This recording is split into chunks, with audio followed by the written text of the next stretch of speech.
right for there or there? Yeah. Okay, we might have to start. First of all, welcome to this seminar presented by the Australian National Centre for Latin American Studies. My name is John Minns, for those who don't know me, and the centre itself, for those who don't know anything about it, is an attempt to bring together people across the campus from a range of different disciplines. We actually have people involved in Latin American studies of various kinds across quite a wide range of disciplines on this campus. We have people in sociology, history, politics, economics, and of course archaeology and anthropology. And today it's my great pleasure to introduce Chris Carter, who's a working archaeologist who spent a great deal of time working in northern Chile on various projects, and has not only done archaeological work, but I understand also educative work there by taking students to various sites and discussing sites with them, and also people with a general interest in the area and in the archaeology of the region. So Chris is also in the School of Archaeology and Anthropology here at the ANU, and as some of you may already know, as of next year we're about to initiate the first Bachelor of Latin American Studies ever in Australia, a complete degree in Latin American Studies. And people like Chris in areas like archaeology are going to be very, very useful to sustaining that degree. So Chris, I think, will speak for about 40 minutes, and then there'll be time for formal discussion here in the meeting. But afterwards there'll be refreshment served, and there's plenty of time then before they throw us out of the building for informal discussion and ask Chris more questions and so on. So without further ado, Great. Chris, thanks. Okay, thanks, John. Thank you very much. Thank you all for coming. It's an excellent turnout. Now, apologies for the people who have seen some of this presentation before over in the School of Archaeology, but I think we need to give a bit of an introduction to the area and the work I've been doing.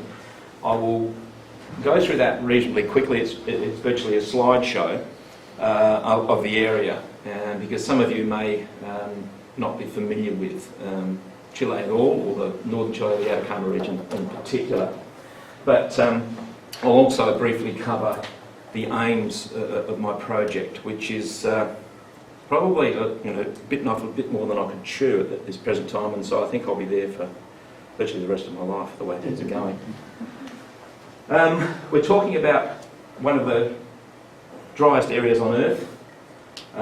We don't talk in terms of drought in this area because it never rains, and drought is when we have periods of no rain, intermittently broken up by periods of flood. Well, this doesn't happen here, although it rained up there only a few weeks ago, so things are changing.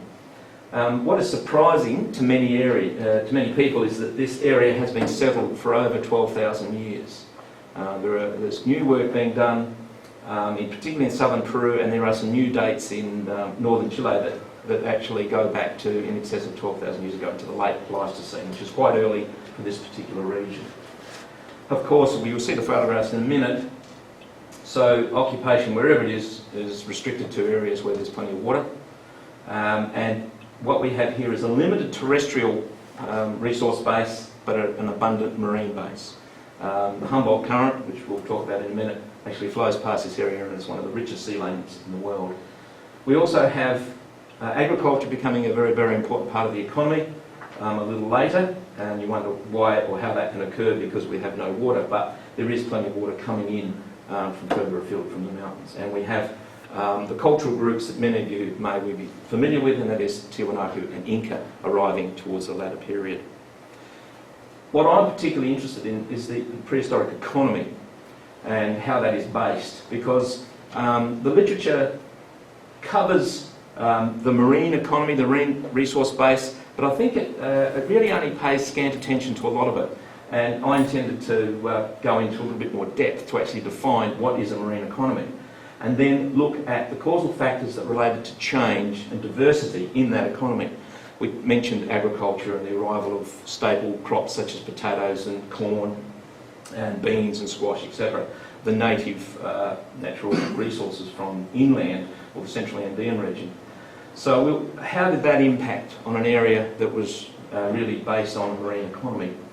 We'll look at the introduction of technologies, metallurgy, ceramics, advances in textile production, and how did that impact on the economy, people who were reliant on the sea. And then, of course, the other factor that's very, very important, particularly with some of the conferences and the congresses going on at the moment, and that is climate change. And what can the archaeological record tell us about El Nino events and things like that. And, of course, trade and migration, as we are well aware from the colonial period. The area that I've focused on my attention on is Caleta Vitor, which is just south of Arica. Arica is the, Arica is the northernmost city. When you touch the board, it advances. Oh, that's very clever. Politically, Arica sits on the border of Chile and Peru. But geographically, you can actually see that it's a major change in the actual landform. It's the pink on the west coast of South America, and you say, well, what good does that do? But what it does, it impacts on the current. The Humboldt Current that comes straight up from Antarctica, what happened is a circumpolar current that is actually circulating around the Antarctic continent, and as it hits the southern tip of South America, it actually, part of that current is actually directed due north, and it flows through here. And of course, once it hits this bump here in southern Peru, that current can actually head out to sea, and that has sort of some impacts, particularly when El Nino, the ENSO effect comes through, and we have a cyclonic current coming down from the Pacific. But that's going into too much detail. But the Humboldt Current flows northwards along here, and it's very, very cold. We have very wet areas down here, but what we don't have is the moist prevailing winds coming in off the coast here, mainly because of the cold Humboldt Current. The moist winds are actually bringing moisture in off of the Atlantic, and most of you would be aware of how wet the jungles are in the Amazon basin and so forth, but what we have here is the reverse effect of the rain shadow here, and is the weather doesn't make it across the mountains. So by the time the moist air crosses the mountains, it's lost oils, and there's none here. And the result is a desert like this. Most people in Australia believe that they have travelled widely in Australia, believe they have seen desert, and when we take them to the Atacama, they get a rude shock, because that is true desert. Absolute desert is the term. And a lot of these quebradas, these canyons here, rarely, if ever, fly. If that was clear, if the photograph was clear, you might see some snow-capped peaks in the far distance.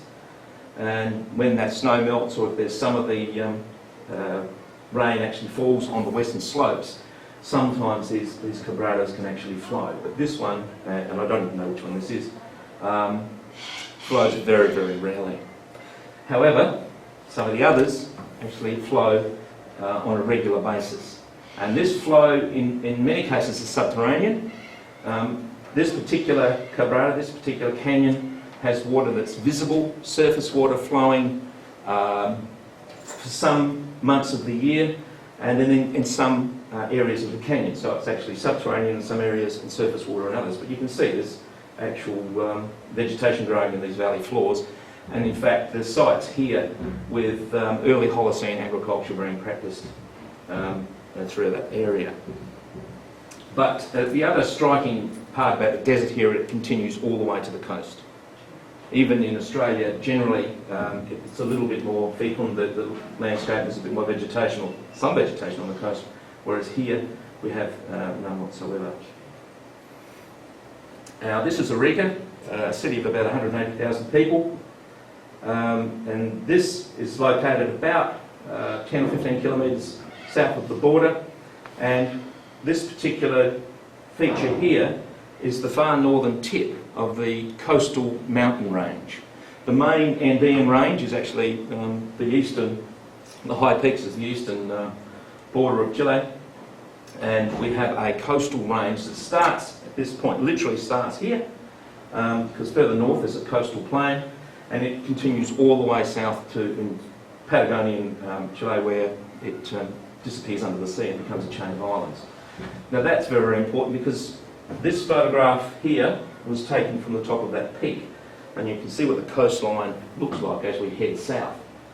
There are few areas with any coastal plain, very, very small coastal plains, Akika and Antofagasta, where you can actually build cities and land aircraft. The rest of it is virtually sheer cliff falling into the sea. So humans who occupied this area were restricted where they could actually make settlements, could settle.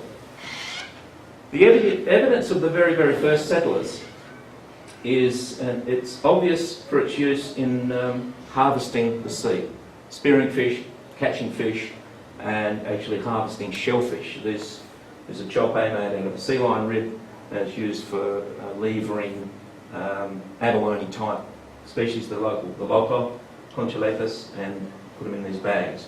We have a range of other fishing tackle. Now all this is 7,000 to 9,000 years old.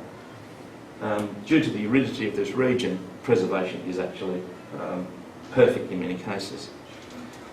Now, the maritime economy, loosely based around sedentary communities at river mouths. They couldn't live anywhere else because there was no water. But what we have as a result in this particular area are the Chinchorro mummies. The Chinchorro culture was named by Max Uhle in the early 20th century because the first examples were found at Chinchorro Beach, just north of Arica.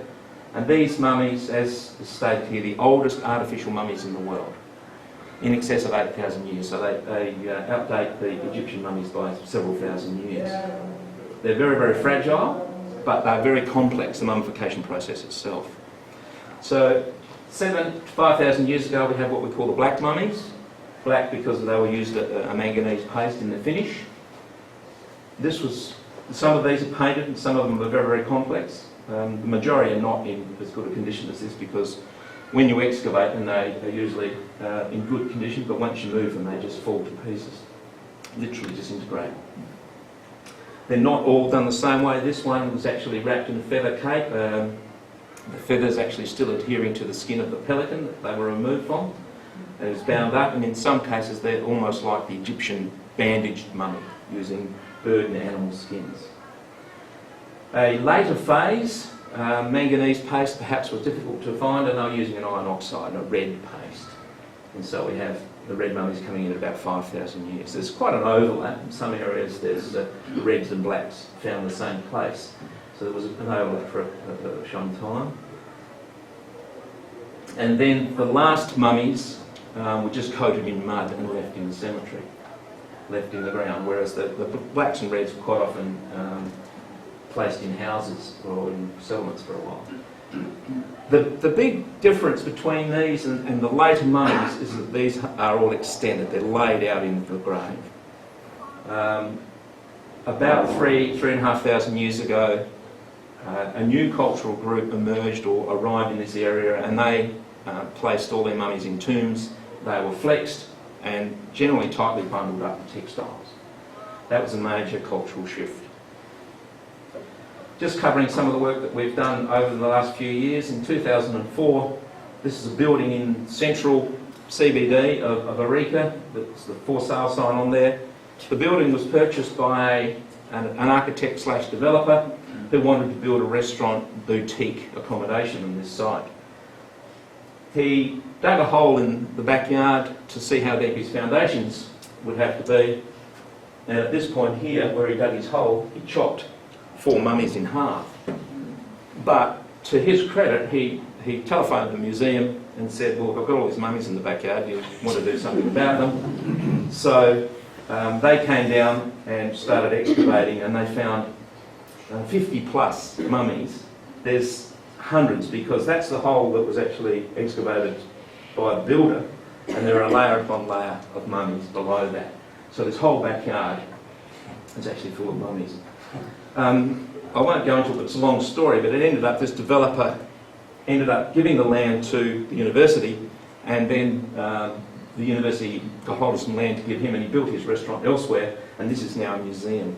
The mummies are still in situ. There's a glass floor placed over the top, and you can actually walk over those mummies. It's a real living museum. It's fantastic.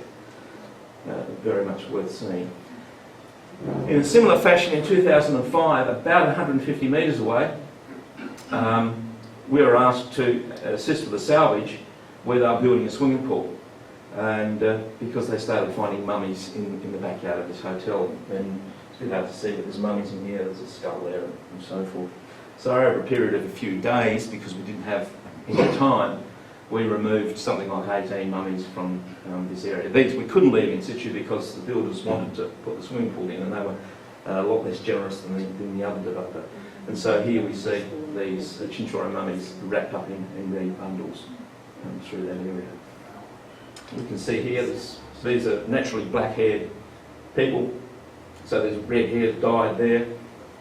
There's a lithic placed on the chest of the person. But what was interesting about this particular body was that there's a fetus, a mummified fetus, laying on the chest of this woman. And we can make assumptions to suggest that this may well have been the mother, and she died in childbirth or shortly thereafter, and that was where they were mummified. These are very simple mud mummies. They're not the oldest and very complex mummies at all.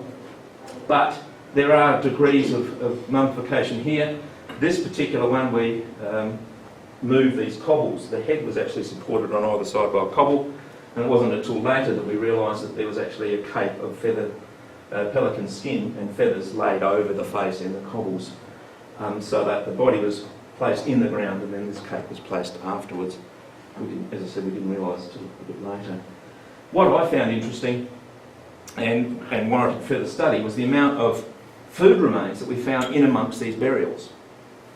And this is the sort of material we found, lots and lots of it, not just a few pieces. Shells from what they've been eating, otoliths, which are the fish ears, fish vertebra, in this case it's a shark vertebra, sea urchins, and fish bone, and also some stone tools. So I found it interesting to understand why people were either eating where they buried people, or perhaps, more to the point, it was a midden, a rubbish tip, and then they decided to bury people there later. And this led me to want to ask those questions and look at what was going on in the area. These are the sorts of hardware we found: fish hooks made from mussel shell, etc., etc. Stone tools. So these people were living in an area that became a cemetery. That was the earlier salvage, and that's the later salvage in, as I said, the central CBD, Upper Rica. From the Chinchorro period, we start to see the arrival of agriculture, domesticated animals, llama, alpaca, and guinea pig. Ceramics make an appearance. The Chinchorro people, whilst they practiced complex mummification processes, they had no ceramics and they had no complex textiles. They were mainly weaving reeds and grasses. And they had no metal. So these all arrived relatively quickly, about 3,500 years ago. The evidence of that is quite plain to see everywhere you look through these valleys. There's some petroglyphs here, stone drawings, and you can see here very dense vegetation in the valley floor. Grindstones, so they're obviously processing grains, and of course ceramic pots. And this is the crops, the remains of corn, and you've got some quinoa that's still growing in that area along with beans. We're starting to expand here out from Arica. The Utah Valley is just to the north of the city, and Televiche is that area I showed you to the south. And we have settlement dated here till 9,000 BP, or 9,000 years ago, but agriculture in the mid-Holocene.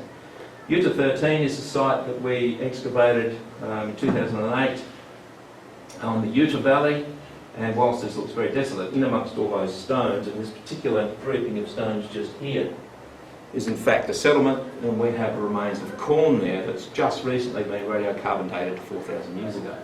So we've got very, very early agriculture being practiced in this particular zone. From that, we start to see the emergence of empires. And what we have here is a complex political unit, generally with a central control and the arrival of monumental architecture. And probably one of the best known from that period, this is about 1,500 years ago, is Tiwanaku, located just to the south of Lake Titicaca. And if you travel due west from Lake Titicaca, you arrive just to the north of Arica.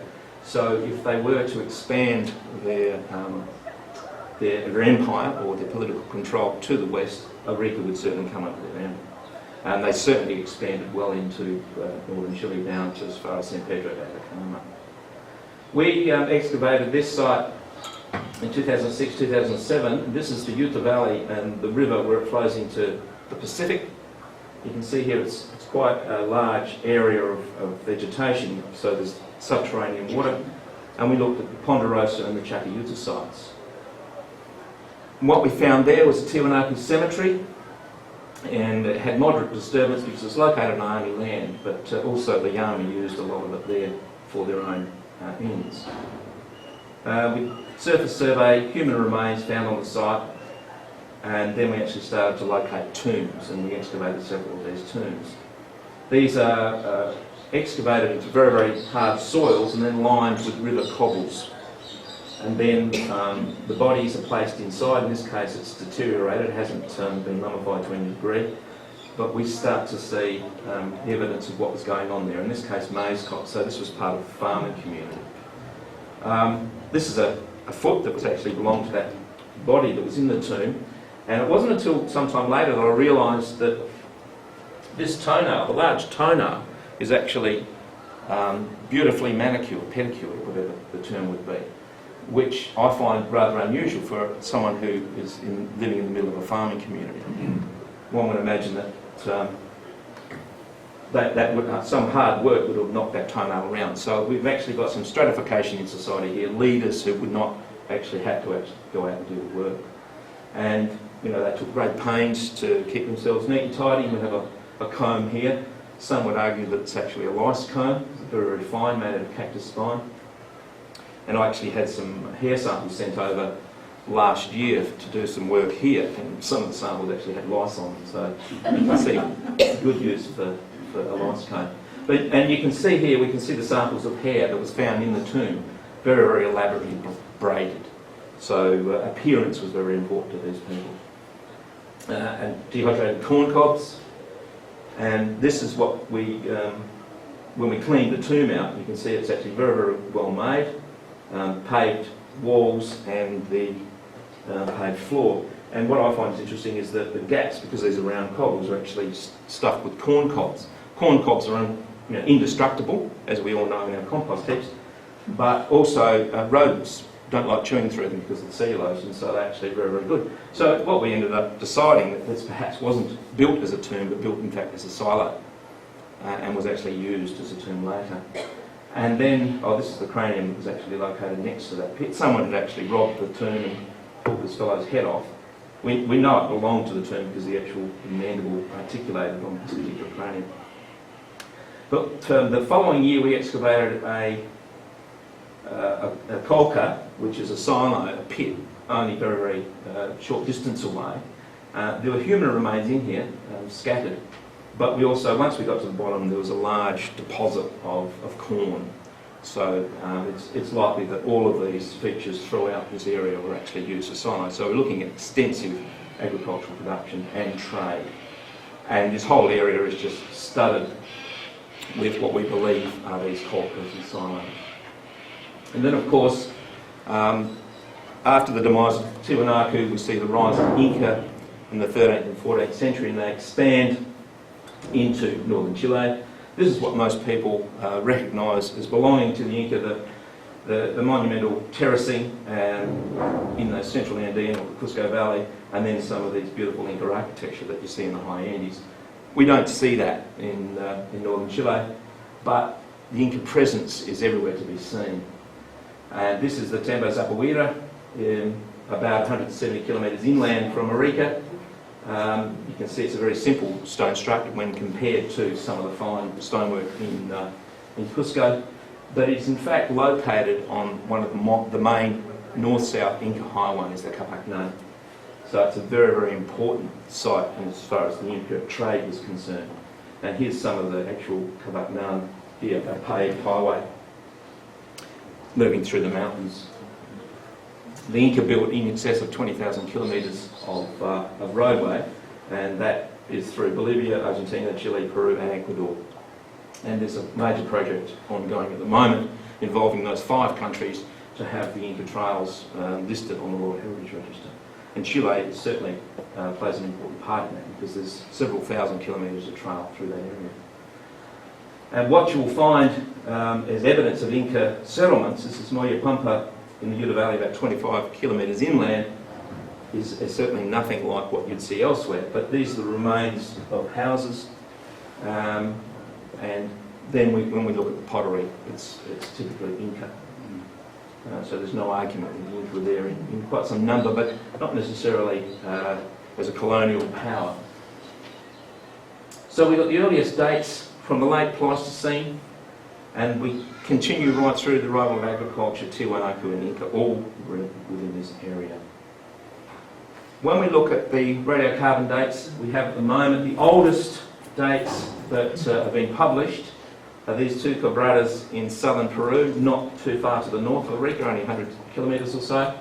There is an unpublished date, it's yet to be confirmed, but it's from northern Chile, and it's in excess of 12,000 BP, and we're hoping to have that published later this year. And then you'll see a range of dates in the very, very late Pleistocene and the early Holocene, and then of course you get right through until the Inca and the Spanish period. And then of course Caleta Vitor, we don't have any dates back from that site yet. They're actually in the labs as we speak. So these are some of the sites that I've mentioned very quickly in passing, and Vitor is certainly in the middle of that. Excuse me, I've just got to change this.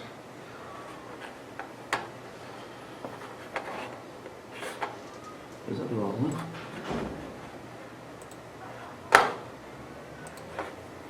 Okay, this is the Google Earth image of Caleta Vitor.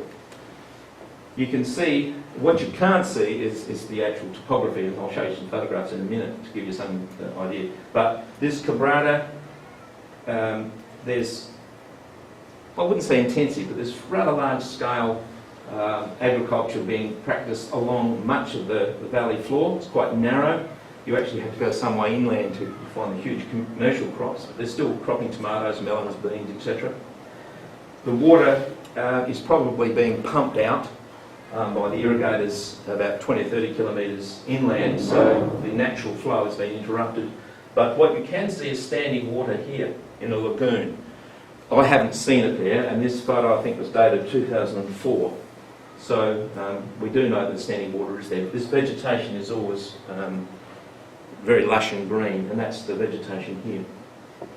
So we have a small, narrow beach at the foot of these very, very steep cliffs.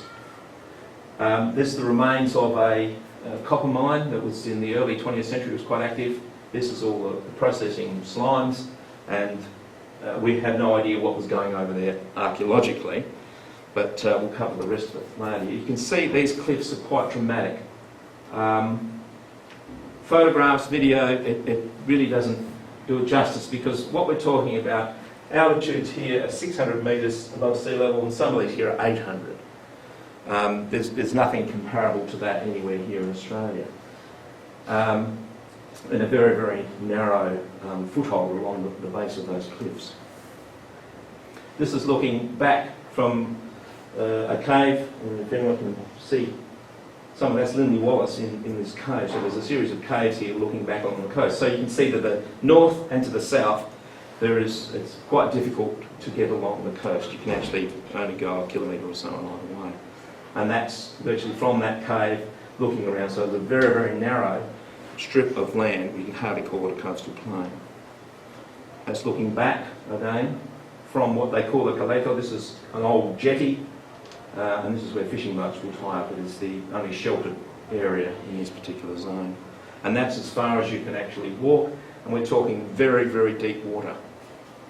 You know, this is 10, 20 metres virtually straight down.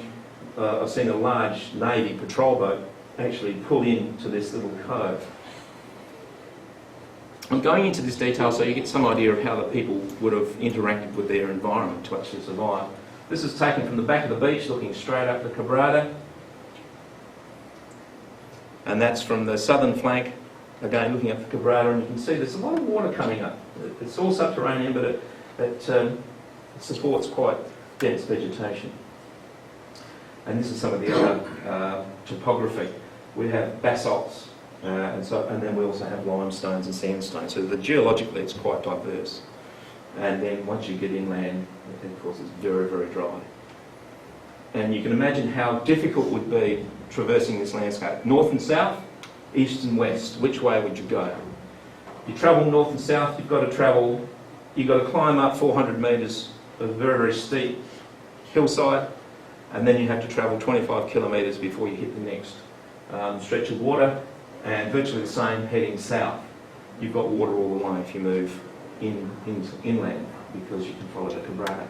So this is an argument that we're still trying to settle, is how people were moving, how they were migrating, versus the horizontal versus vertical theory. And this is some of the work we're hoping to actually satisfy. Just to give you an idea, when I start talking about sites, in 2010 we surveyed a lot of this area and designated certain zones based on what we could see archaeologically on the surface. And so these were generally divided environmentally by an escarpment, a feature, etc., etc. These were artificial mounds. Getting too close. This was a beach flat. This is on a slope. So this is the sort of divisors we used between the two zones. We determined some of them temporarily because of the absence of ceramics. And so, of course, if there's no ceramics, we can actually assume, or we're making assumptions, that this is Chinchorro. And then, of course, when you're looking at the later periods, you're looking at Tiwanaku/Inca, and we generally have corn cobs as well as textiles, etc., etc. Artificial mounds, they're quite an interesting feature, and we don't quite know how old they are. And then, of course, we're looking at some of these deposits that go from the colonial period right through to Inca. Massive deposits, and we're lucky in one way, unlucky in another, is that the Navy have done a lot of work there. They've had a series of an artillery base and a training camp there for many, many years, and so they've built accommodation blocks, they've cut roads, and also ammunition bunkers, and so they've exposed a lot of deposit for us, which made life easy for archaeologists, but they've damaged a lot as well. This is a broad area midden on the southern slope. All the white you can see is generally bone and shell, and in some cases chert, the lithics that they actually make these stone knives out of. This area down here are the artificial mounds, and there's no ceramic at all on that site, and so that's why we've assumed that it's Chinchorro. This is taken from the southernmost point looking back. What you may not be able to appreciate, but there are 3 and 4 metre deposits of shell and bone and burials all the way along here. So despite it being quite a rugged area, very, very little flat area to live on, there's major deposits, and there's a lot of effort gone into that area. There's the shell mounds. This is the natural ground level here, and so these mounds are layers of shell, sand and reed, alternate layers. And there are burials in amongst them, but they may well have been post-construction. Littering the surface is all sorts of material. Here we have textiles. Of course, they preserve well, but their colours bleach out in the sun. Human remains are quite common. The main reason being either the Navy activities have dug them up, or local people are looting and having a look. This is the Chinchorro burial. So this is potentially 5,000–6,000 years old, just been ripped out and left scattered on the surface. That hand, interestingly enough, seems to be quite mobile, because it's quite unique in its formation. It's actually dehydrated in a particular way, and it moves around the site. And I couldn't work out what was going on. I thought it was people, but it turns out the vultures have a taste every now and then. They're not real keen on it because it's, wouldn't be real tasty, but they still have a pick and drag around. And this is definitely a Chinchorro burial. We found very, very high. It's about an altitude of 150 metres up the slope. The slope is in excess of 30 degrees, so you can imagine what it's like. Very, very hard to walk up, and yet there's a cemetery up there. People were burying the dead. And there's one area that there are at least five individuals that are being exposed, just through natural erosion, and in one mandible's actually dislodged and come out, and you can see here it's has a feather dressing on it, so it must have had a feather cape or a feather cladding on the actual body itself. So that needs further exploration. We didn't intend to actually excavate human remains. That's not part of our project, but it's very, very hard not to in some of these areas. Sea lion was a major target, and as was whale, but I don't know if they're actually hunting whale or just scavenging the whales that are washed up on the beach. There's rock art in some of the areas, in the caves and on the cliff faces. And this particular one is about 20 metres up a cliff face, and we can't work out how they got up there to actually paint the art, because we can't get up there now. So whether there's been avalanches or what have you since then, or they're a lot more mobile than we are. And some of the lithics, this sort of stone and spear tips and arrow points you will find littering the surface. And so last year we excavated several small areas where it was all tried to be as less intrusive as possible. So we were restricting our excavations to half a square metre in most cases, even a quarter of a square metre in others, and trying to get through all the deposit and sterile areas. So this is where we ended up. We got to 3.2 metres here. We stopped at that level because it was just a bit too deep, it was a bit too dangerous. We hit bedrock in 2 or 3 areas, which was what we were aiming to do. This one became sterile at that level, and we're quite satisfied with that. But in these areas here, we actually ceased excavation because of avalanches, and it was an OH&S issue. And that was at the foot of that very, very steep cliff.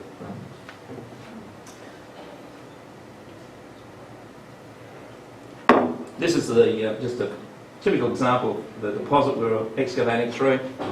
Clearly stratified, with some wonderful lenses of ash, fireplaces, hearths, etc. In this case, again, as I mentioned, very, very difficult to miss human remains. And in fact, this is a disturbed burial. It was disturbed when they placed this mummy bundle in there. So this is a Chinchorro mummy, the tail end of it, that it disturbed these other human remains that were buried in there prior to that. So, but we haven't removed any of that for testing. But you can see the sort of material, even right down here at 2 metres, we're still getting ashy lenses and fireplaces. Well, that's just another shot of that. This is the deepest one. We didn't get to the base of it, 3.2 metres of deposit there, and we ceased, as I said, because it was just a bit of an issue because we were about 1.5 metres underground at that point. A very, very densely compacted area on the top, and you can see the depth of it. This is looking straight down into the actual trench itself. And at one point, what we found very interesting are these large whale ribs. And so at this particular point, we extended the excavation to track how long these ribs were, and it was found that the ribs did not extend anywhere outside of the square. They were actually cut off very, very neatly at that point. So, it looked like they went into the adjoining square, they were cut off, and when we actually continued excavating to the left, we come across a mummy. Now, we left the mummy there for a while, but on the instructions of the university, we did remove the mummy because if we left it at all, the locals would have, not the locals, the visitors, the fishermen, etc., would have removed it because that's what they do. So we removed the mummy, and with the aim of reburying it when we finished our trench. And when we actually removed the mummy, we came across a looted cyst grave, which was adjoining it. So the mummy came out of a pit on its own, but next door was a filled pit, which was previously held a mummy that was... The mummy had been removed or looted, whatever, but this is the range of material that came out of it. Some beautiful textiles in reasonable condition, some woven basketry, 4 cranial caps. These are sub-adult, so there were 4 infants buried there at some point. Spear shafts, harpoon shafts, and woven reed matting. But there were some wonderful examples of the local textiles as well. These are chuspas. Do you think we could just twist those Venetians? This one here, the first one, yeah.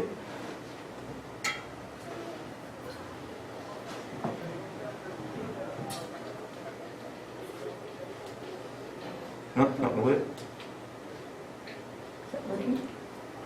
No, It's not this one. that's all. Yeah, the sun, well, was the sun coming straight? Oh, it's the other one. I don't know. Yeah. So these were the sorts of bags that were actually placed in the grave with the deceased. What's the date of those?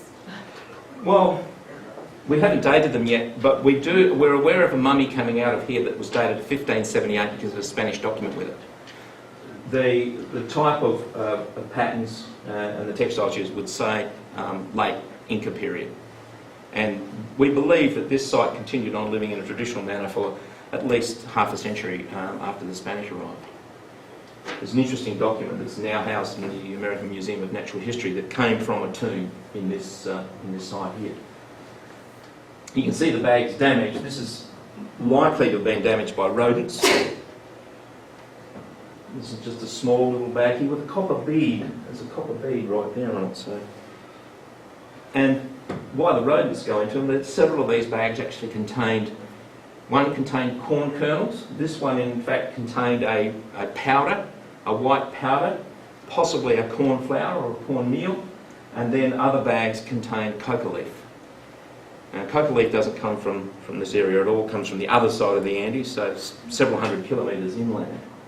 So they're very important. And the other interesting was a small reed bag, which to our way of thinking is quite useless, but it's a beautiful piece, but you can't put anything in it because there's not enough room.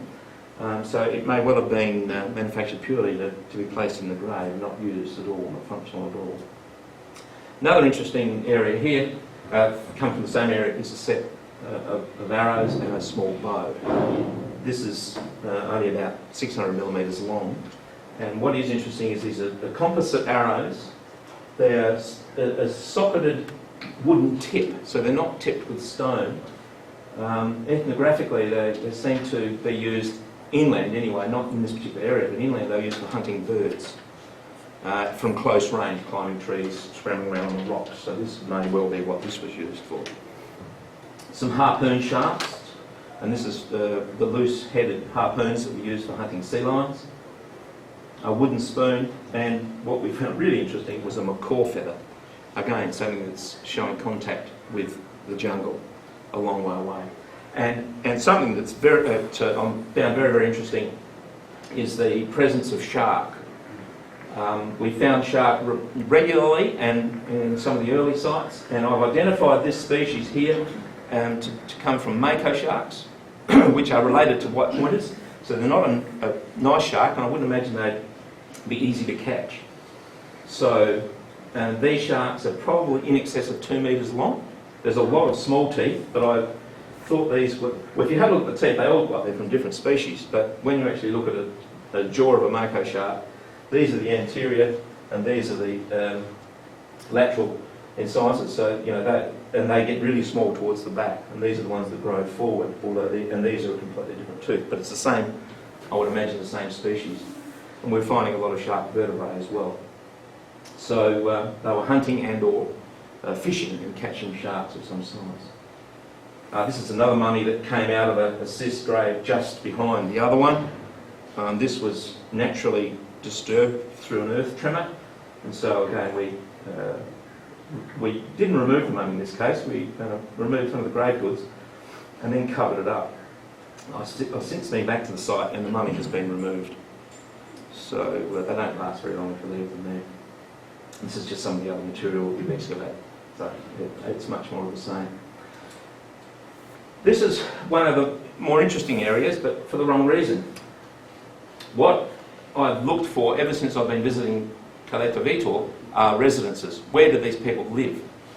And we found a series of posts. So every pink flag here, that's exactly what I wanted, is a post. And so we thought, is this an outline of a house, outline of a corral, some sort of structure? So we decided to excavate and see what was going on here. And literally picking one of 20 plus out at random, started excavating, and what did we find? It was a post, but as we went down we found that it was actually a marked burial. And so this is not a textile bundle, it's not a wrapped mummy, but the deceased was actually placed in the grave in a flex position, like sitting with his knees drawn up, and was a sea lion rib, chope, the implement I told you about earlier for leaving the abalone off the rocks, was actually buried with this person. So was this a fluke or not? So we decided to excavate another one, chosen at random. In this case, we actually found the body only a few inches under the ground. And as you can see here, the cranium is well and truly fractured. The whole body is compressed. The main reason being it's only a few inches underground and it actually was under a track. So cars have been driving backwards and forwards. But what was interesting in this case was that the skull was filled with ash. So this is a rather important burial in as much as we think it is a transitional, whilst the Chinchorro, and they used to fill the cranium with ash, were extended, and this is a flex burial, but this is one of the early flex burials, and they still were removing the cranium and actually going through some mummification process, which the later burials do not. So we'll probably do some more work on this. It's actually we have samples at Lucas Heights being dated at the moment. And interestingly, you can see there's some woven reed matting here, which is typical of the Chinchorro period. This is some of the other area. This is the area where we moved out when the rocks started falling down and got a little bit too dangerous. You can have a look at the density of the shell deposits here. These people exploited the sea to its limit. And actually found another little gallery of rock art above. So I've started doing some analysis, and this is very, very early work. I'm still in the process of measuring vertebrae. At this point I've measured 22,000 fish vertebrae, which is this is the good fun part. But what I'm finding surprising, and this is what you won't find in the literature, is this is the 2 millimetre diameter fish vertebra. There's almost 6,000 of them. The majority are less than 6 millimetres. By far the majority, I would say 15, 16,000, 22,000 are very small fish. The technology that we're finding are these massive great fish hooks made out of mussel, cactus thorn, etc. There's no way that these fish would have been caught using a fishing line and a fishing hook. And yet this is where the focus has been up until now. They've actually looked at the periods through the types of fish hooks they're using. So it's obvious that they're using nets to catch a lot of these fish. And, the return is a lot higher at this end. And there's certainly no shortage of larger fish, but they're by far the majority of fish are the small sardines. And the sardine fishery in southern Peru and northern Chile has been a very, very important economy for 300 or 400 years in modern terms. This may not interest a lot of you, but already, whilst I'm a long way from finish, I'm already seeing some patterns that are quite different from looking at sites. These two sites are both Chinchorro. They are less than 50 metres apart, but what you can see here is a similar pattern right through. Each line refers to a different depth of the deposit. The pattern is very similar in the very small fish are what they're targeting here. And this square, it's actually very touchy, is shifted to be a larger fish. And you can see here the 4 and 5 millimetre, there's a stronger pattern developing there. So we've got two distinct patterns. There's a pattern that they hunted for the same fish through some extended period of time here. They hunted the same fish here, but it was a different size of fish. Now, it's far too early to make anything definitive on this because there might be a huge discrepancy in time here. This might be 4,000 years old, this might be 6,000 years old. But these are the sorts of things I'm looking for, and in time I'll be trying to explain why those differences occur. I'm looking at all the range of marine resources. These are crabs. Crab shell disintegrates, but what I'm finding is the tips of their nippers, the selapids. And so you can see here there's a big difference between those same two squares. The blue one here, there's hardly any crab. The other one, there's a lot of crab. Again, as I said, it's very, very localised, yet there's a huge difference. And then this one, we're getting massive numbers of crab in particular cages, so they have big crab fests. And a sea urchin, again, big difference between these two. Hardly any in one square, quite regular in the other. But I was just throwing these figures around purely for this afternoon's talk, is that in the earlier period, this is the deeper deposit, urchin is very, very common, and it drops away. There's a few peaks, but it drops away generally. And I just plotted in here, that point here is the first occurrence of ceramics. So there's a big cultural shift occurring around this time when we start to see ceramics and textiles. Prior to that, urchin was high on the list of their favourite foods, and then it seems to have dropped off. Now this is the site that goes from right through to the Inca period. From this is 3.5 metres down, so there's a continuity over many thousands of years here, we would assume. The other bit of work that it has been completed, but we're going to continue on this particular area, and that's looking at stable isotope analysis of carbon and nitrogen isotopes in human bone. These are the range of sites that we collected material. We didn't excavate the bone, but we located in situ burials and just took small samples away. And what this seeks to measure is the trophic levels of these people's diet. How much of it was grain-based, how much of it was protein-based, marine protein, marine mammals, etc. They cluster fairly strongly over in this particular area. Just to give it some sense, this is a maize farmer, a typical maize farmer from the Central Andes. That's the sort of signature you're looking at. The European farmers from the Neolithic sitting over here. Other marine hunters from Chile, this is quite some distance south. And then of course you've got the black triangle is Caleta Vitor. And a lot of these burials, the majority of these samples we actually taken are quite late. So what this is telling us, and as I said, we're a long way from really getting a definitive answer, but what it is telling us, that despite agriculture arriving 3,500 years ago, we still have this very, very strong marine resource diet, a marine mammal and marine fish diet. And so that's put it right up there. So it appears that agriculture was providing some supplements to their diet, complementing their diet, but not being a major portion of their diet. So these are the questions that I'm sort of going through at the moment. I won't bore you by going through any further. We can discuss that later if you wish. But there's a lot of very, very good questions that I'm going to attempt to answer. And I can see that I'm making my way slightly there. But we're getting some optical stimulated luminescence dating done down in Melbourne at the moment, radiocarbon. We've got a few samples going on at the moment and then a lot more to be done. We're hoping to get some ancient DNA taken from some of the bone here because it's going to give us some affinity with related populations, whether they're related to the inland populations or for those populations on the coast to the north. And stable isotope analysis of oxygen 18 isotope. That's a signature you pick up from drinking water. And so we're hoping to actually use those two features to try to work out the mobility. And with Judith here, we're hoping to look at textiles to look at whether the fibre was sourced locally or whether cotton, because cotton's a native plant to the area, cotton was introduced. We've got cotton dating back to the Chinchorro period. That's most likely native, but later when they're actually producing complex textiles, this may well be an introduced domesticate. We actually got a lot of work done last year. One of the main reasons being is that I had Flinders University sent 20 students over to help at field school, and then I had a number of volunteers that come over and assisted. Some of them are here tonight.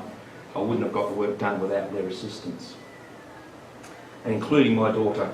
There's not many 10-year-olds can say that they've actually excavated human remains, and she's picking beads out. These are little tiny shell beads that were around the neck of one of those mummies. So thank you very much. This is our little friend, a local sea otter who, if we ever worked right near the rocks, used to come and see what we were doing. Within 10 minutes of arriving on the side of the morning, the otter would come out and have a look to make sure you weren't threatened. Thank you very much.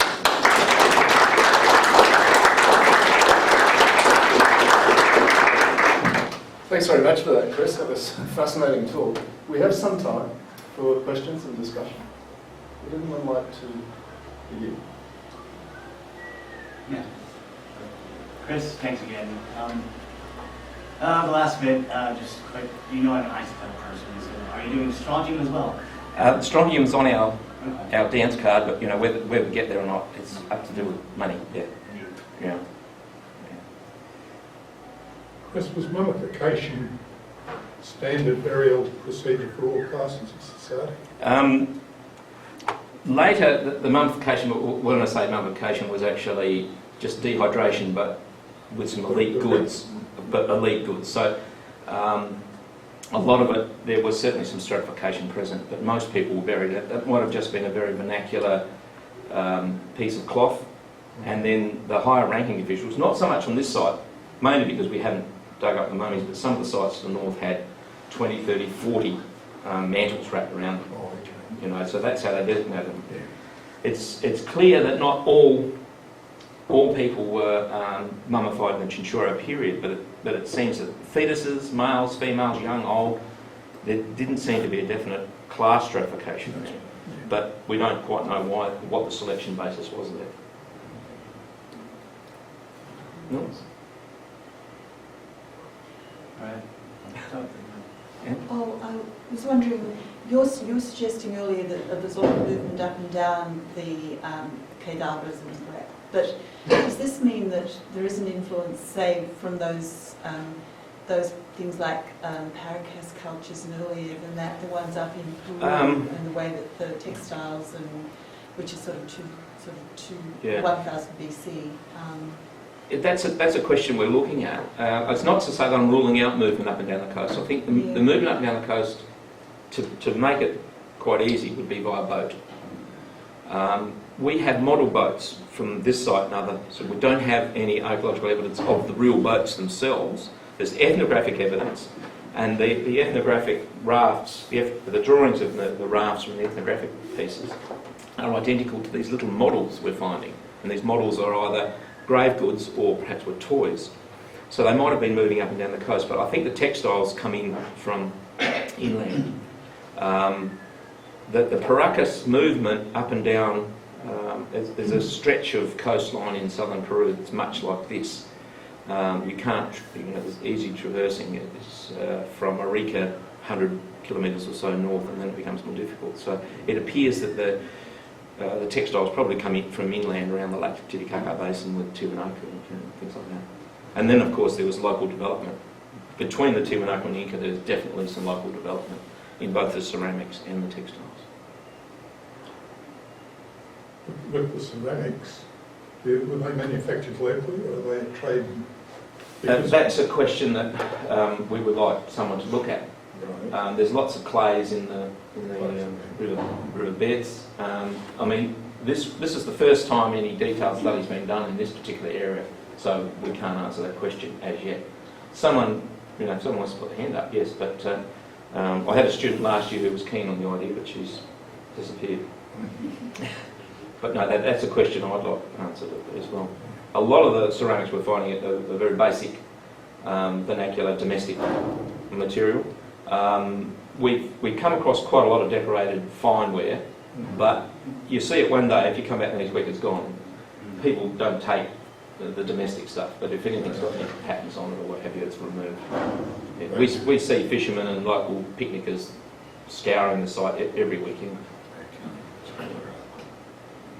You mentioned the looting quite a lot throughout the talk, and I was wondering what measures, if any, have been implemented to stop it? The looting is more of interest because it's not like the Peruvian looting situation where people actually make a living out of it. But I think the situation in Peru is they get gold and they get very expensive pieces, so everyone thinks that there's a chance that you might find a bit of gold and you might find a bit of intact pottery that you can sell. So it does go on, but there's no one to police it. That's the problem. I mean, we're talking about an area where the police might drive through once a month, something like that. So there are laws. The laws are clear. You're not allowed to take it. There's signs there. But we are lucky in one respect that the Navy controlled this area up until 2002 or 3 or something like that. And so no one could go there. When the Navy pulled out, people started to go and fish mainly. And then they realised that there were cemeteries and there was pottery, there was this, that and that. So that's when they started. Looting's probably the worst extent of it, but they're just interested and they fossick. And so they find a mummy and they pull it out, and generally they just leave it where they find it. But I mean, if there was anything of value, it's gone. I've had discussions with the local council, I've had discussions with the police, and the locals themselves are quite keen on protecting it. There's about 30 or 40 people that live within a kilometre or two, and they're quite protective of the site. The council are working with the Navy, who still own the land, to actually set up a management plan to get some signage, stop people driving over areas that we've identified. But it's a real catch-22 situation in as much as if we delineate an area and say this is a no-go zone, it attracts them, because they know that we wouldn't delineate for nothing. You know, and we extended where these chinchorro burials are, but you know, we tossed a coin, do we put some stones there to mark where they are or just leave it? And they haven't been touched for some time, so we haven't put any signs there. If you put a sign there, you can say the sign's going to get pulled out, people will start digging straight away. But you know, what we're trying to do is not so much tell people, but try to stop them driving over sites and things like that, so put up physical barriers. And so, you know, it's something we're considering, but we haven't got a lot of money and neither does anyone else. Does the water become deep all along that coast very abruptly? Yes. Then where do the shellfish come from? How do you mean? Yeah, normally one shellfish in chalet is in the intertidal zone. Well, it's this very narrow intertidal zone, but the Humboldt Current is so rich, nutrient rich, that the shellfish are just, they abound. Okay. Huge mussel beds. There's some slight Just indentation. on the rocks. They're on the rocks, yeah. It's a very narrow shelf. There's no continental shelf to speak of in most areas. There are some sandy beach shellfish, like scallops and pippies and things like that. Not many, but that beach is quite deep, and it appears that it's a relatively recent invasion of the, you know, perhaps mid-Holocene that's formed. So there are some sandy bottom species, but they still commercially exploit shellfish today. Sea urchin, the loco, the concholepis, which is equivalent to an abalone, very expensive, very sought after commodity, and very strictly controlled. But they do fish that for those. He's catching everything. Yeah. We saw him one day with a fish that would have been over a kilo.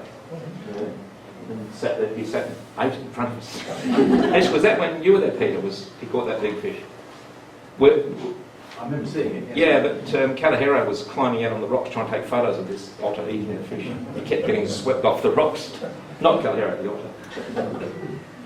All right. Okay. Chris, thank you very much. once again, thanks very, very much for